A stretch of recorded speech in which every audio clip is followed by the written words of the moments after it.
না না, যে ব্যক্তি মানুষকে ডাকে একমাত্র আল্লাহর দিকে। মানুষ মানুষের দিয়ে তাকে না, তাকায় টানে না যে আমার কাছে আসো, আমার কাছে আসো, আমার দরবারে আসো, আমার পায়ে সিজদা করো, আমার কাছে মুরিদ হও, আমার ভক্তি পূরণ করো, আমার ভক্ত হও, আমার ভক্ত হও। আল্লাহ পাক কোরআনে বলে না না, ওই ব্যক্তির থেকে ভালো মানুষ আর কে হবে? যেই ব্যক্তি মানুষকে ডাক দেয় আল্লাহ ওয়ালা হওয়ার জন্য, মানুষকে ডাকে রাসূলের আদর্শ গ্রহণ করার জন্য, নিজের কিছু গরম, নিজের কিছু অহমিকা, নিজের বরত্ব প্রকাশ করার জন্য না। মানুষকে ডাকে আসো হে মানুষ, আল্লাহর গোলামি করো, রাসূলের আদর্শ তোমার গলার মালা বানায় দাও। এবং সে নিজে দাবি করে ওয়াকালা ইন্নানি মিনাল মুসলিমিন, সে লোকটা নিজের গর্বের সাথে দাবি করে আমি বড় খতিবে আযম, আমি বড় পীর সাহেব, আমি বড় আলেম, আমি বড় মুফতি সাহেব, আমি বড় মুহাদ্দিস সাহেব, এটা সে অহংকারে বলবে। আল্লাহ বলে না না, ওই ব্যক্তি নিজের দাবি করবে আমি পীর সাহেব না, আমি মুসলমান, আমি মুসলমান। ইন্নানি মিনাল মুসলিমিন, আমি কি মুসলমান। আমি যদি দাবি করি আমি বড় মুহাদ্দিস, আমি বড়, আমার থেকে বড় কেউ নাই, নিজেকে বড় বড় দাবি করার স্লোগানটা ইসলামী স্লোগান না, স্লোগানটা হলো একমাত্র ইবলিস শয়তানের স্লোগান। আল্লাহ পাক রব্বুল আলামিন যখন বলছিলেন ইবলিস আদমকে সিজদা কর, ফেরেশতারা সিজদা করো, সবাই সিজদা করেছে, ইবলিস সিজদা করে নাই। প্রশ্ন করা হলো ইবলিস কেন সিজদা করো না? ইবলিস বলে আনা খায়রুম মিনহু, আমি আদম থেকে অনেক দামি। আল্লাহ পাক বলেন আমার নবীর এত সম্মান।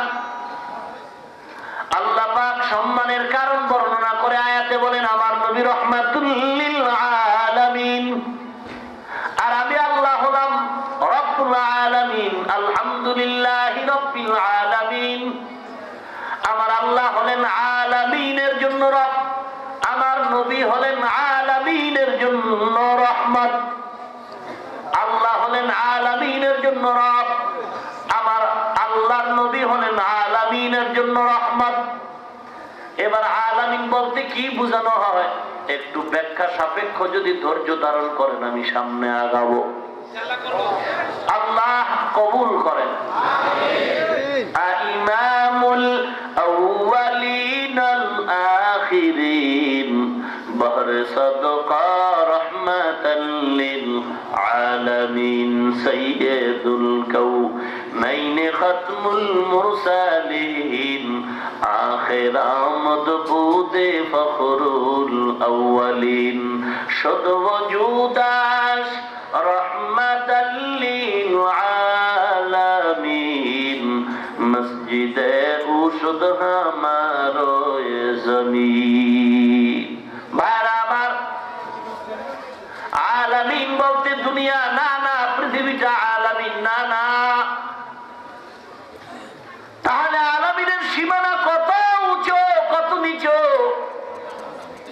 বলে জমিনটা মাটির জমিন, আপনারা আমরা বসে আছি মাটির জমিনে। এটা কোনো এক সময় মাটি ছিল না, ছিল এক সময় শুধু পানি আর পানি, পানি আর পানি। আল্লাহ রাব্বুল আলামিন পানির মধ্যে কুদরতের নজর করেছেন। কুদরতের নজর করার পরে পানির মধ্যে তরঙ্গ ঢেউ শুরু হয়, ঢেউয়ে ঢেউয়ে আঘাত খেয়ে ফেনার জন্ম হয়। আল্লাহ ফেনার মধ্যে নজর করলেন তো মাটির জন্ম হলো। কেউ যদি প্রশ্ন করে এগুলো কেমনে হয় কেমনে হয়, আমি বলবো এগুলো এমনেই হয় এমনেই হয়। বিশ্বাস করলে ইমানদার, অবিশ্বাস করলে বেঈমান। আল্লাহ পাক এবার মাটি দ্বারা গোটা জমিনটারে সাজালেন। জমিন পানির উপরে সাজাবার পরে পানির উপরে মাটির জমিন হেলে দুলে। আল্লাহ পাক চিন্তা করলেন আমার বাসিন্দা জমিনের মধ্যে থাকতে কষ্ট হবে যদি জমিন নড়াচড়া করে। আল্লাহ জমিনটার স্থির করার জন্য আল্লাহ পাক জমিনের বিভিন্ন জায়গায় পাহাড় মেরে মেরে প্যারাক দিয়ে আটকায় দিলেন। আলাম নাজআলিল আরদা মিহাদা ওয়াল জিবালা আওতাদা। আল্লাহ পাক পাহাড় দিয়ে প্যারাক মেরেছেন। এই জমিন এত সুন্দর।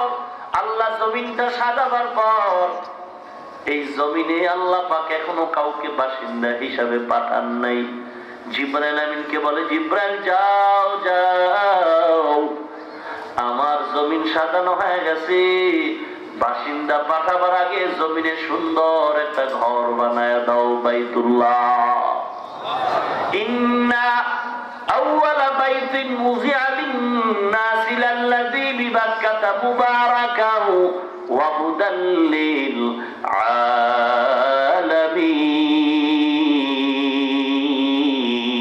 আলামিন। আরো আস্তে করে বলেন, আস্তে বললে জোরে বলেন কেন? জমানা ঘুরলো না আমরা ঘুরলাম?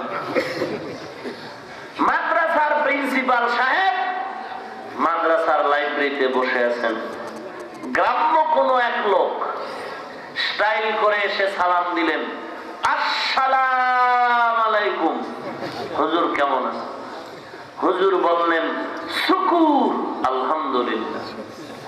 গ্রাম্য লোক বলে, হুজুর শুকুর আলহামদুলিল্লাহ বলবেন, শুকুর বললেন কেন?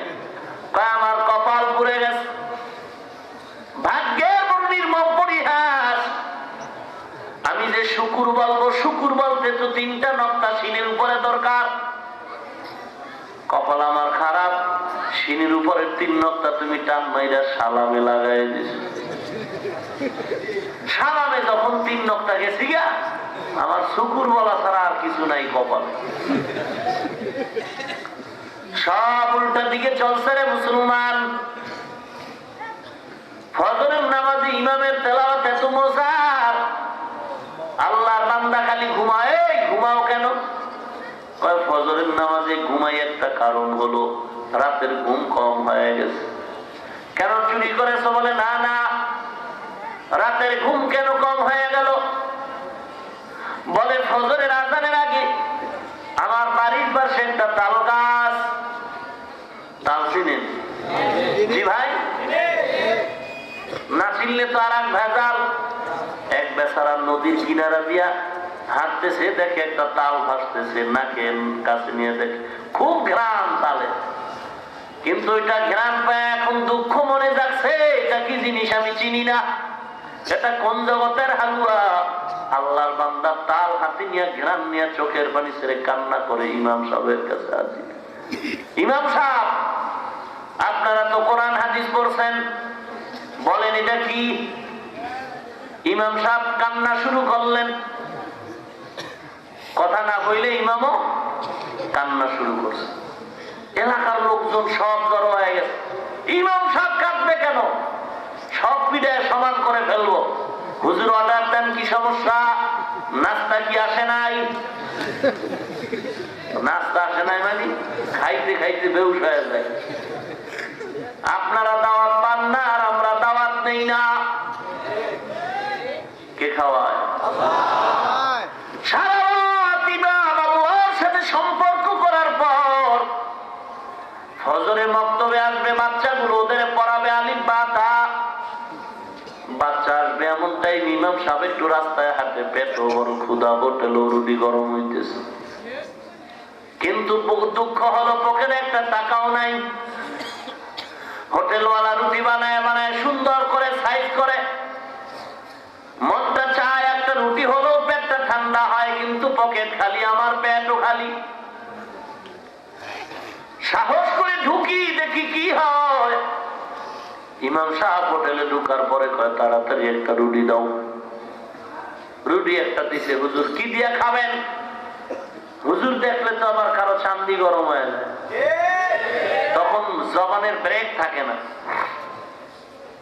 যুবকরা কোন এক দোকানে বসে চা পান করে, বিড়ি পান করে, আড্ডা দেয়। এক আল্লাহর আলেম ব্যক্তি দোকানে গিয়া বলে, ও দোকানওয়ালা ভাই, একটা চা দাও। যুবকের মধ্যে একটা বখাটে সন্তান, টুপিওয়ালা দেখলে তার মাথা গরম হয়। এখন বাঁকা নজর দিয়া ইমাম সাহেব পাইয়া, টুপিওয়ালা পায়া ফাঁকে ফাঁকে উল্টা পাল্টা কথা কয়। টুপিওয়ালা কোন উত্তর দেয় না, হে চোখ বুইজা চা পান। চা পান টান করে এরপরে চলে গেল। যুবক দেখছেন নি ওই বন্ধু কি পাস দিলাম কেমনে? একটা উত্তর দিছে হুজুর, কয় না পারলে না দিব। আমি বললাম হ্যাঁ যুবক ভাই,